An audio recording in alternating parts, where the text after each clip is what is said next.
네, 현재 시간 2시 37분 지나고 있습니다. 시장 안에서 코스피의 강도가 더 강해진다라는 건 오늘 투자자들의 선택은 거래소, 대형주일까요? 과연 그 안에서 눈에 띄는 종목은 무엇이 있는지 여러분들의 투자 판단 명료하게 도와드리겠습니다. 이정민 이사와 함께 할게요. 어서 오세요. 네, 안녕하세요.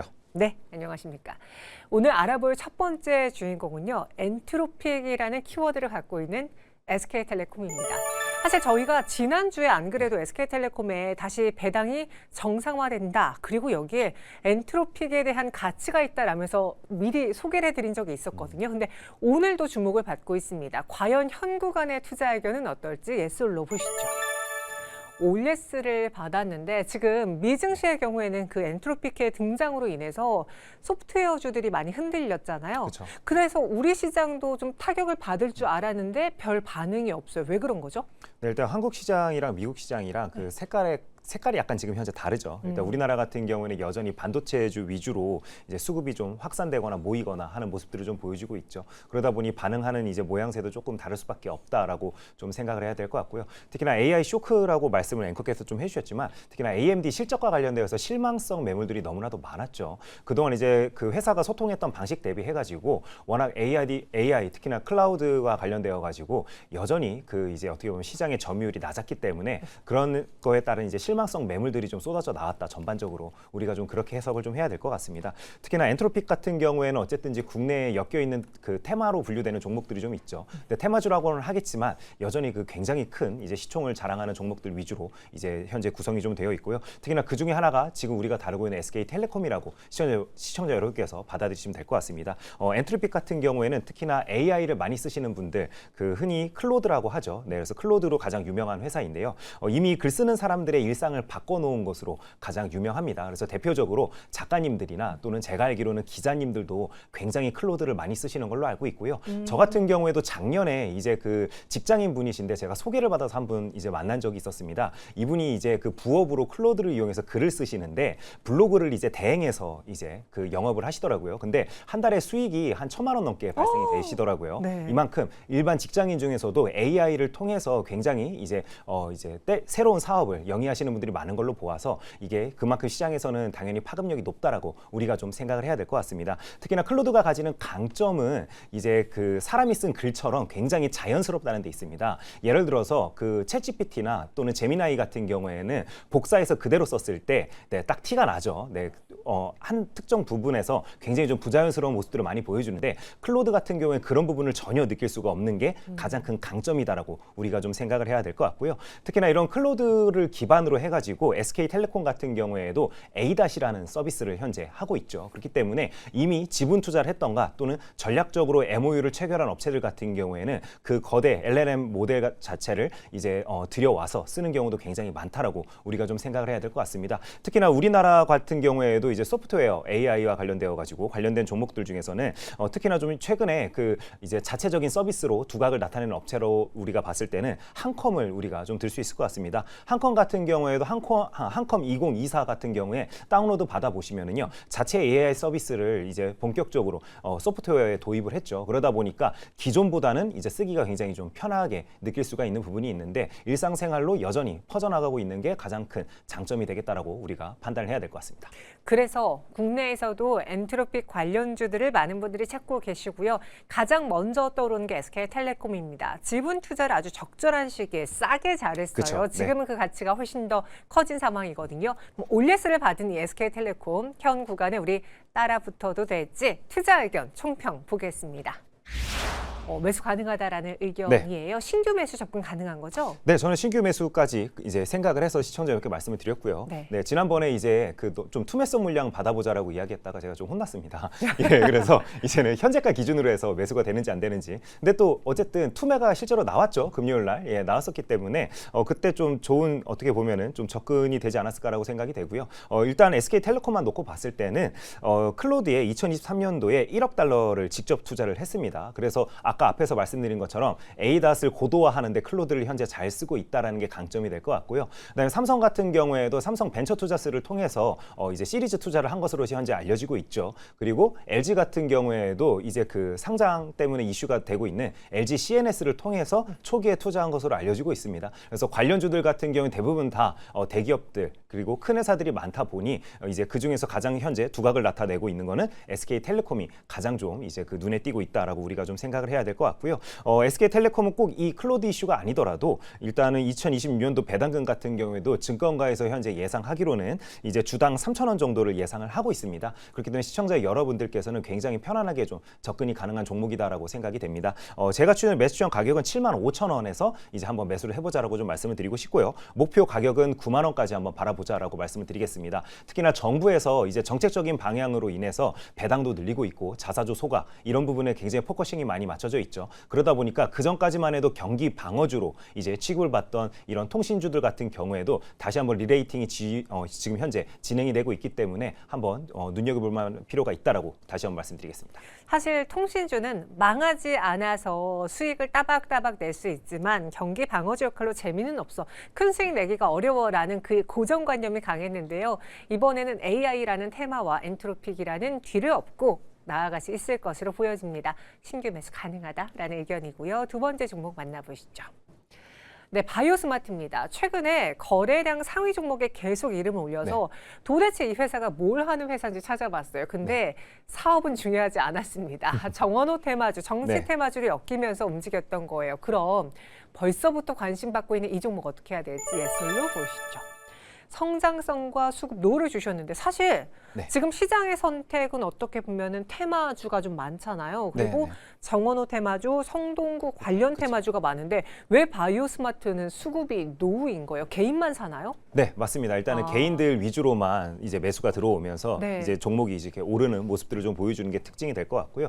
특히나 이미 성동구 관련주들과 있어서 그 바이오스마트는 대장주로 평가를 받고 있지는 않죠. 네, 항상 제가 말씀드리지만 정치인 테마주든 어느 이제 섹터에 속하는 테마주든지요 다 똑같습니다. 대장주를 매매를 해야 됩니다. 그런 의미에서 수급에서는 노라고 제가 시청자님께 좀 말씀을 드리겠고요. 일단은 시장이 그래도 이렇게 반응한 이유는요 새롭기 때문에 그렇습니다. 흔히 이야기하는 정치인 테마주라고 이야기할 때는요 항상 그 인물이었습니다. 그러다 보니까 총선이든 대선이든 새로운 인물들이 참 안 떠오르는 모습들을 좀 보여줬었는데 정원호 이제 구청장 같은 경우는 새로 떠오르는 인물이죠. 그러다 보니까 시장에서도 그만큼 뜨겁게 반응할 수밖에 없다는 게 가장 큰 강점으로 다가온다라고 말씀을 드리겠습니다. 그러다 보니 더군다나 이제 여론조사 발표 같은 경우에도 항상 그 발표되는 날짜가 정해져 있죠. 그래서 매주 이제 월요일 같은 경우에 가장 많은 이제 미디어에서 이제 여론조사를 발표를 하는데 그때 이제 그 지금 현재 서울시장보다 높은 이제 어떻게 보면은 지지도를 나타내다 보니 이런 식으로 관련주들도 꿈틀꿈틀대고 있다라고 시청자들께 좀 말씀을 드리겠고요. 그렇다면은 당연히 이제 어느 정도 관심이 수그러들었다가 이제 또 여론조사 결과가 나오면 거기에 맞춰서 항상 주가가 요동칠 수밖에 없다는 부분도 투자 포인트로 좀 생각을 하셔야 된다고 말씀을 드리겠고요. 관련되어 가지고 어쨌든 우리나라 총선은 6월 달에 있죠. 그렇기 때문에 그 전까지 움직이는 게 일반적입니다. 그렇기 때문에 이게 총선 전날까지 들고 가시는 분들은요. 가장 바보 같은 선택입니다. 최근에 정치 테마주들의 흐름은요. 한두 달 전에 먼저 이제 그 사이클이 전부 다 끝나는 모습들을 보여줍니다. 그렇기 때문에 기민하게 움직일 자신이 없으신 분들은 애초에 접근을 하지 말아야 된다고 말씀드리겠습니다. 그럼 정원호 관련 테마주에서 지금 대장은 삼표 시멘트인 거예요? 아니면 오늘 하림지주도 상한가 같던데 하림지주로 볼까요? 삼표 시멘트가 시장의 모든 지금 이목도가 다 쏠리고 있죠. 그러다 보니까 당연히 삼표 시멘트를 우리가 대장주로 좀 생각을 해야 될 것 같고요. 삼표 시멘트가 쉴 때 이제 또 다른 종목들도 마찬가지로 움직이겠죠. 하지만 거래 대금 및 이제 그 저가 대비해서 고가까지로 계산을 해봤을 때 가장 많이 오르고 가장 거래 대금이 터지는 종목이 결국에 대장주라고 우리가 좀 판단을 해야 될 건데요. 이런 측면에서 놓고 봤을 때는 당연히 삼표 시멘트가 가장 적합한 대장주에 속한다라고 좀 말씀드릴 수 있을 것 같고요. 특히나 테마주에서 실적을 논하는 것 자체가 약간 넌센스라고 저는 좀 생각이 됩니다. 그렇기 때문에 시청자 여러분들께서는 그런 부분에서는 어느 정도 좀 걸러내야 된다라고 종목을 말씀드리겠습니다.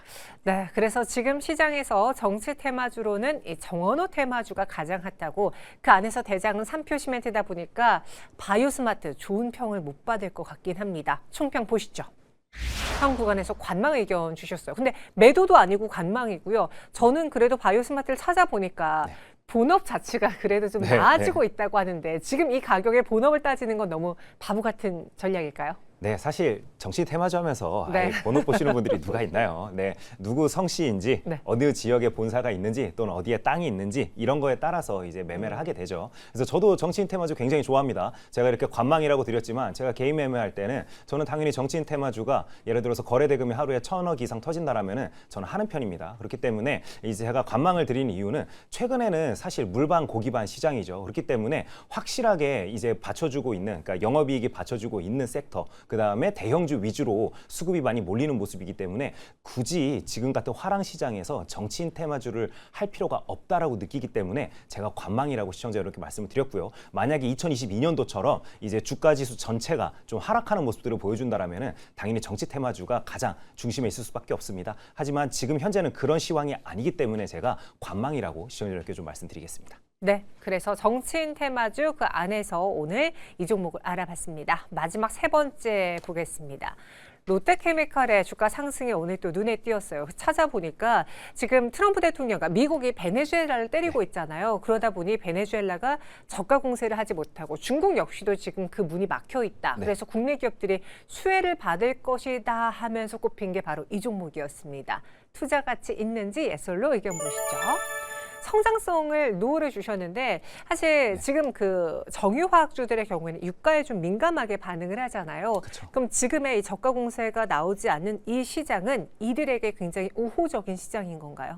네, 우호적이라고 할 수 있을 것 같습니다. 어쨌든지 덤핑 판매라고 우리가 생각할 수밖에 없죠. 그래서 그런 것들이 좀 줄어들게 된다라면은 당연히 전체적인 수급으로 놓고 봤을 때는 원유 가격이 어느 정도는 이제 하방을 다지고 박스권 안에서 움직일 가능성이 굉장히 높기 때문에 그런 부분에서는 당연히 이제 원유를 수입해와서 정제해서 판매하는 업체들 입장에서는 정제 마진이 좋아질 수밖에 없습니다. 더군다나 만약에 수급이 더 빠르게 줄어든다라면은 이제 원유 가격도 반등할 수밖에 없죠. 그렇다면은 정제 마진은 더 커질 가능성이 높다 보니 그런 부분에서 긍정적으로 평가하는 증권가 분들도 굉장히 많은 것으로 이제 판단을 좀 해야 될 것 같고요. 특히나 이제 근데 그럼에도 불구하고 그럼 인도 같은 경우에 어쨌든지 미국과 이번에 협상을 통해서 러시아산 원유를 이제 수입을 안 하겠다라고 어느 정도는 이제 그러면 합의를 본 것으로 우리가 생각을 해야겠죠. 근데 과연 진짜 그렇게 할지는 나중에 두고 봐야 된다라고 좀 말씀을 드리겠습니다. 이게 왜 그러냐면 오펙 국가들 같은 경우에는 평균적으로 판매하는 가격이 어느 정도 정해져 있죠. 근데 러시아산 원유 같은 경우에는 오펙 판매 가격보다는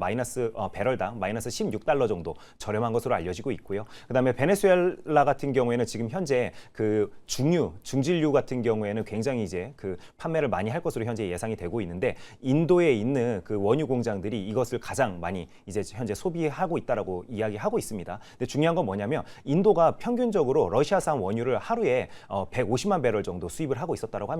근데 지금 현재 베네수엘라 같은 경우에는 이제 풀캐파로 현재 돌려도 하루당 100만 배럴 정도가 가장 수출을 잘할 수 있는 캐파이기 때문에 그럼 지금 50만 배럴 정도가 비게 되는데요. 이 관련되어 가지고 결국 그림자 선단이라고 흔히 이야기하죠. 러시아에서 결국에 뒷문을 통해서 어느 정도는 수입을 할 수 있지 않을까 하는 이제 증권가의 예측도 굉장히 많다 보니 지금 아직은 수급과 관련돼서도 혼조세가 지금 현재 나타날 수밖에 없다라고 평가를 좀 해야 될 것 같습니다.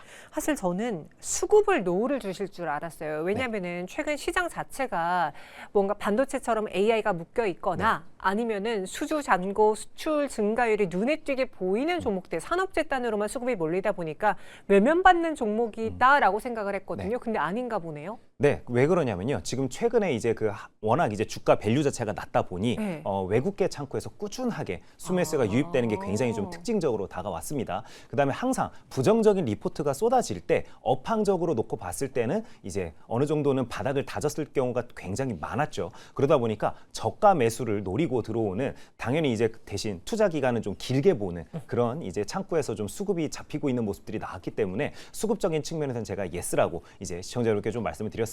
특히나 최근 같은 경우에는 어쨌든 그 이제 이 ETF를 통해서 자금들이 주식시장으로 많이 들어오고 있죠. 맞아요. 그런 측면에서는 케미칼 업체들 같은 경우에도 일정 부분 낙수 효과를 입을 수밖에 없습니다. 왜냐하면 어느 정도 다들 덩치가 기본 덩치는 있기 때문에 관련되어서 기계적으로 수급이 또 찍히는 부분도 불이가 분명 생각할 수 있는 이제 그 레벨은 된다라고 저는 좀 느끼고 있고요. 그 다음에 증권가에서 애초에 논쟁이 많은 섹터일수록 원래 그 저가권인 경우가 굉장히 많았습니다. 그래서 다시 한번 좀 말씀을 드리지만 어느 정도 좀 길게 바라보고 투자하시는 분들 같은 경우에는 그렇게 부담스러운 금액대, 그러니까 주가 레벨은 아니라고 말씀을 좀 드리겠습니다. 네, 총평 들어보겠습니다. 롯데케미칼 현재 어떻게 할까요? 매수 가능하다.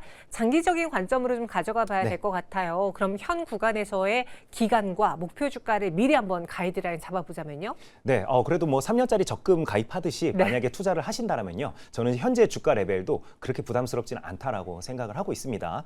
그래서 매수청 가격은 82,500원으로 좀 말씀을 드리겠고요. 목표 가격은 12만 원으로 말씀을 좀 드리도록 하겠습니다. 어쨌든 제가 봤을 때는요, 실제로 여수나 이렇게 산단 쪽 가봤을 때 어느 정도 인적 부분에 대한 구조 조정도 저는 완료가 되었다고 생각을 하고 있고요. 이미 공장들이 굉장히 스마트하게 감산 또한 어느 정도 했다라고 저는 좀 생각을 하고 있습니다. 그렇기 때문에 정부에서 정책 지원을 어떻게 한다, 앞으로도 굉장히 부정적인 뉴스를 많이 나오겠지만 항상 주식시장은 오늘보다는 내일을 꿈꾸기 마련이죠. 그렇기 때문에 1년, 그다음에 2년 뒤를 바라봤을 때는 지금 이제 가격대는 굉장히 괜찮은 가격대라고 생각이 되기 때문에 매수점 가격은 82,500원으로 말씀드리도록 하겠습니다. 네, 이렇게 오늘도 세 가지의 특징주를 통해서 현재 어떻게 대응해야 될지 정리해 드렸습니다. 이정민 이사와 함께했어요. 고맙습니다. 네, 감사합니다.